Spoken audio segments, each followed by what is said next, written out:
विचार, बुद्धिहीन तनु जान के सुमिरो पवन कुमार। बल बुद्धि विद्या देहु मोहि, हरहु कलेश विकार।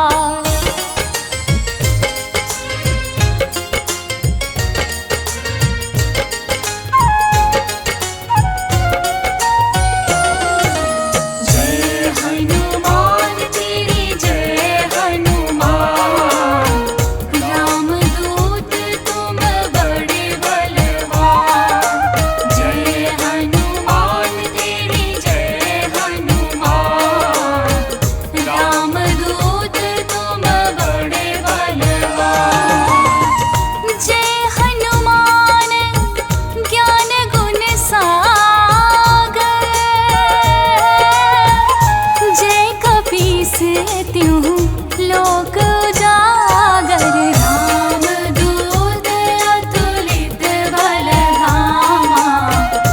अंजनी पूत पवन सुत नामा।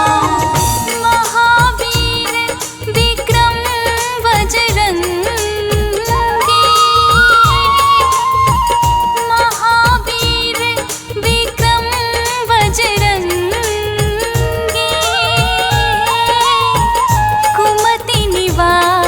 सुमति के संगे, कंचन बरन विराज सुबेसा। कानन कुंडल कुंचित केसा।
रघुपति कीन्ही बहुत बड़ाई।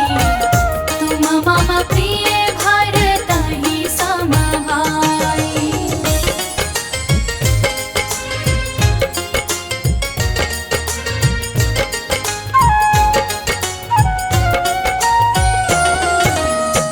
सहस वदन तुम्हरो जस गावें,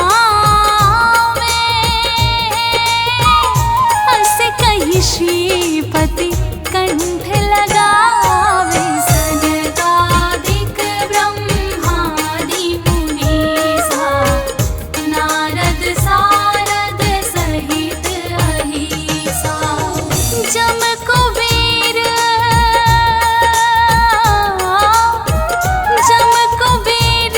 दिगपाल जहाते, कवि कोविद कहि सके कहाते। तुम उपकार सुग्रीव ही कीना, राम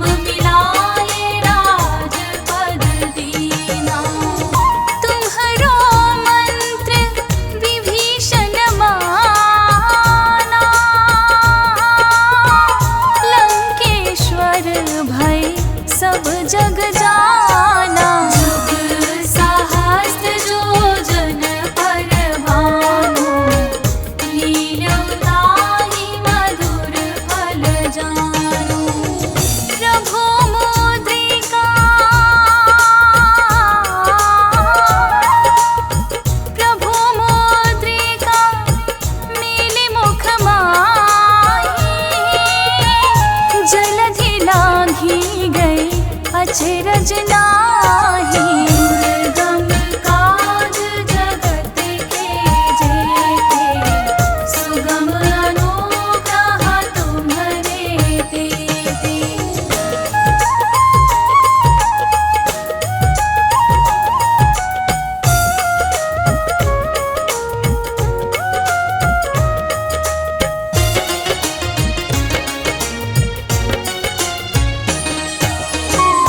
राम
पुत्र हनुमान करना सबका कल्याण। हे पवन पुत्र हनुमान करना सबका कल्याण।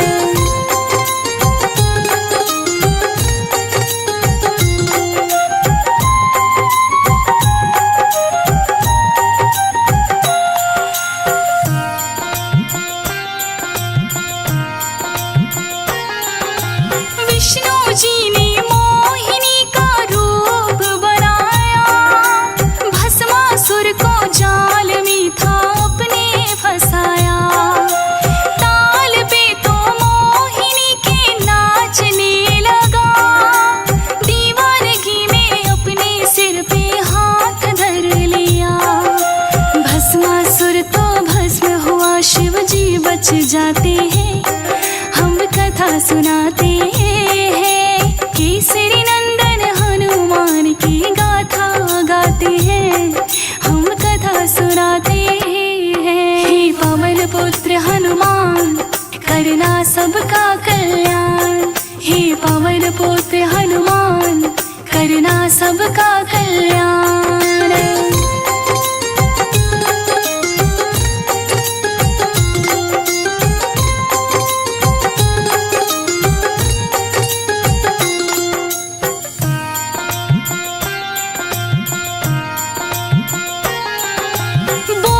शंकर विष्णु से तुम मोहिनी बन जाओ, हमको भी एक बार तो वो रूप दिखाओ। मोहिनी के रूप में विष्णु जी जब आए, मोहित हो गए शिव जी, तन से बिंदु गिर जाए। ब्रह्मा जी तब पवन देव को वहाँ बुलाते हैं, प्यारी कथा सुनाते हैं। केसरी नंदन हनुमान की कथा सुनाते हैं, हम कथा सुनाते हैं। हे पवन पुत्र हनुमान करना सबका कल्याण। हे पवन पुत्र हनुमान करना सबका कल्याण।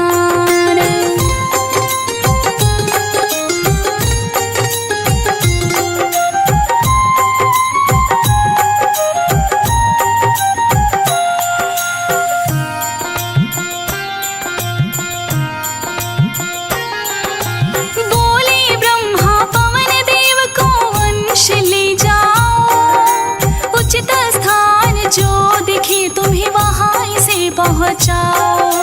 पवन देव चले आज्ञा पाकर अंजना को देखा, पूजा में थी लीन अंजना सर सही समझा।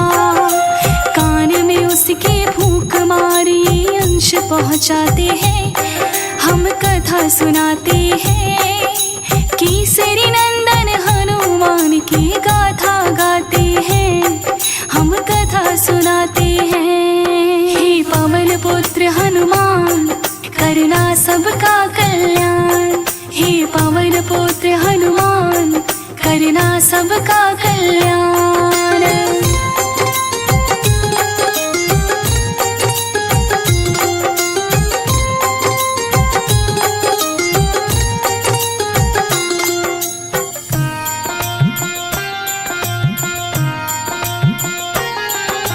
चैत्र माह के शुक्ल पक्ष में शुभ दिन आ जाए, वानर रूप में केसरी घर खुद पहुँचे शिवाय। केसरी अंजना के अंगना में हुआ था उजियारा, उत्सव गया मनाया, मंगल का दिन था वो प्यारा। तेजस्वी बेटे को पारा जन हर्षाते हैं, हम कथा सुनाते हैं। केसरी नंदन हनुमान की गाथा गाते हैं, हम कथा सुनाते हैं। हे पवन पुत्र हनुमान करना सबका कल्याण। हे पवन पुत्र हनुमान करना सबका कल्याण।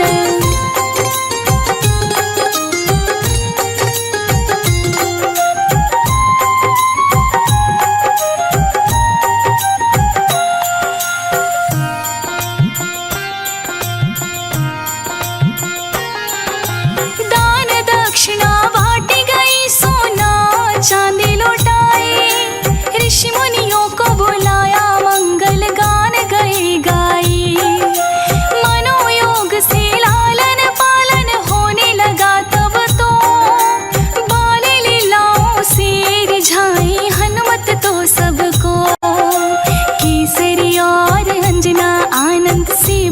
जाते हैं, प्यारी कथा सुनाते हैं।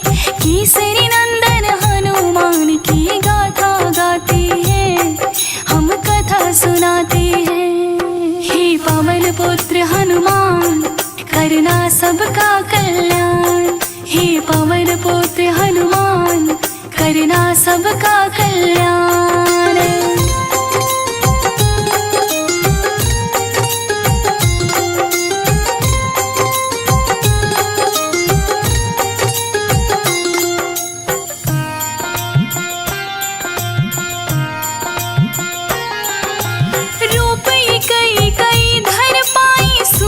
तेज दिया, वरुण ने पाशव जल से इनको निर्भय कर दिया। ब्रह्मा ने ब्रह्म ज्ञान दिया, ब्रह्म पाश से मुक्त किया। विश्वकर्मा कुबेर ने वीरता का है वर दिया। देवों से वर को पाके हनुमत खुश हो जाते हैं, हम कथा सुनाते हैं। केसरी नंदन हनुमान की कथा सुनाते हैं, हम कथा सुनाते हैं। हे पवन पुत्र हनुमान, करना सबका कल्याण। हे पवन पुत्र हनुमान, करना सबका कल्याण।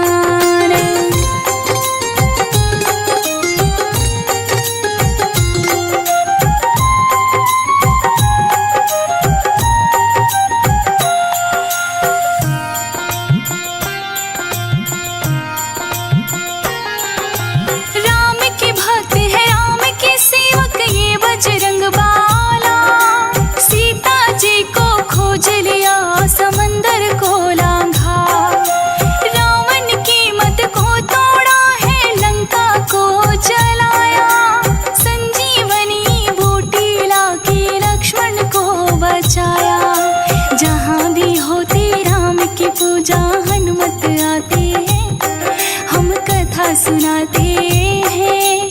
केसरी नंदन हनुमान की गाथा गाते हैं, हम कथा सुनाते हैं। हे पवन पुत्र हनुमान, करना सबका कल्याण। हे पवन पुत्र हनुमान, करना सबका कल्याण।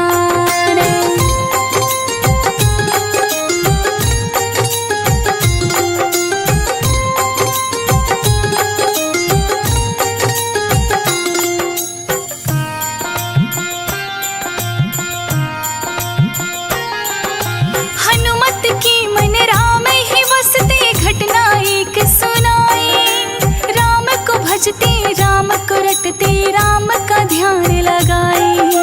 राज तिलक हुआ राम का, उपहार गए बाटे। मणि रत्न आभूषण वस्त्र सबको दिए बाटे। हनुमान को कुछ न मिला, सब हेरा जाते हैं, हम कथा सुनाते हैं। केसरी नंदन हनुमान की कथा सुनाते हैं, प्यारी कथा सुनाते हैं। हे पवन पुत्र हनुमान, करना सबका कल्याण। हे पवन पुत्र हनुमान, करना सबका कल्याण।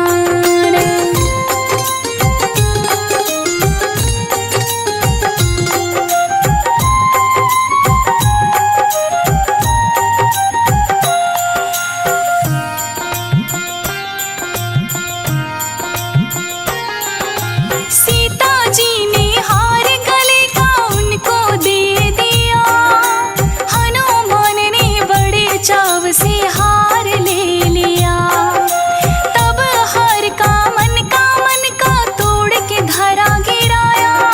सभा के जन नाराज हो गए, कोई समझ ना पाया। तब नम्र भाव से हनुमत जी उनको समझाते हैं, हम कथा सुनाते हैं। केसरी नंदन हनुमान की कथा सुनाते हैं, हम कथा सुनाते हैं। हे पवन पुत्र हनुमान, करना सबका कल्याण। हे पवन पुत्र हनुमान, करना सबका कल्याण।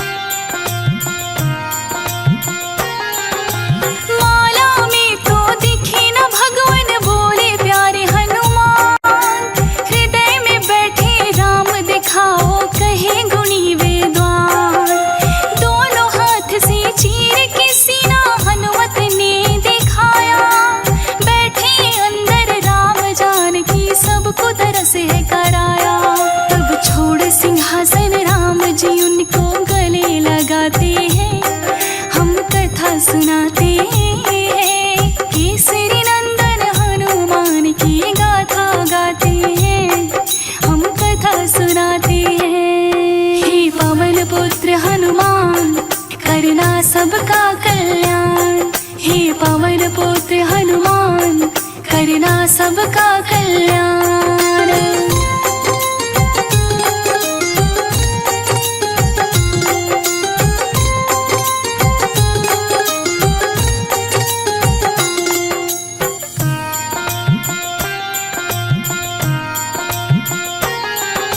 सीता जी और हनुमान की स्नेह की घटना सुनाई। एक दिन सीता माता लाडली हनुमत को जिमाई। भूख जाई ना हनुमत की रसोई खत्म हुई। देख के सीता माता को तब चिंता बड़ी हुई। आनंद में मग्न हनुमान बस जीमते जाते हैं, हम कथा सुनाते हैं। केसरी नंदन हनुमान की कथा सुनाते हैं, हम कथा सुनाते हैं। हे पवन पुत्र हनुमान करना सबका कल्याण, हे पवन पुत्र हनुमान करना सबका कल्याण।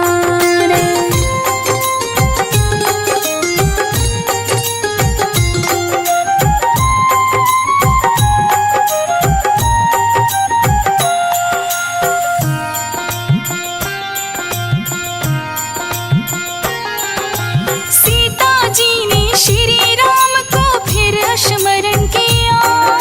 श्री राम ने सीता जी को उपाय बता दिया। लीला समझ गए थे राम जी मंद मंद मुस्काए। बेलपत्र थाली में रख दो जी में रहे हैं शिवाय। भूख मिट गई हनुमत की वो तृप्त हो जाते हैं, हम कथा सुनाते हैं। केसरी नंदन हनुमान की कथा सुनाते हैं, हम कथा सुनाते हैं। हे पवन पुत्र हनुमान करना सबका कल्याण, हे पवन पुत्र हनुमान करना सबका कल्याण।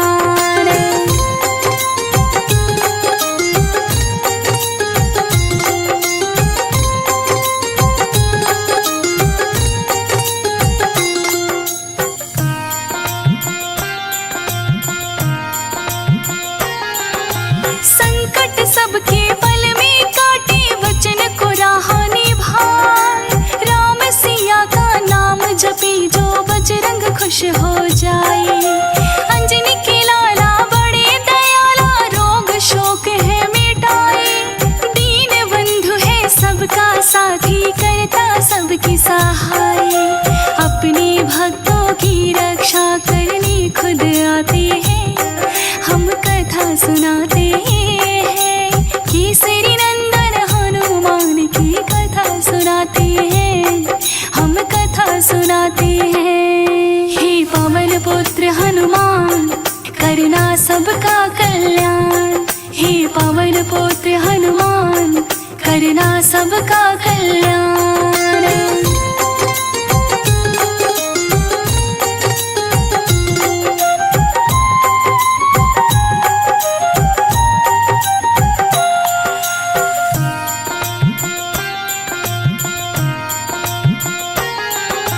भक्त शिरोमणि महावीर हनुमत है बड़े महान। ध्यान को धरते चरणों में मैंने किया गुणगान। कृपा मुझ पे भी कर दो हे भक्त वत्सल हनुमान। सुख समृद्धि दीना बाबा रखना हरदम ध्यान। उनको सब कुछ मिल जाता जो दर पे आते हैं, हम कथा सुनाते हैं। केसरी नंदन हनुमान की कथा सुनाते हैं, हम कथा सुनाते हैं। हे पवन पुत्र हनुमान करना सबका कल्याण, हे पवन पुत्र हनुमान करना सबका कल्याण।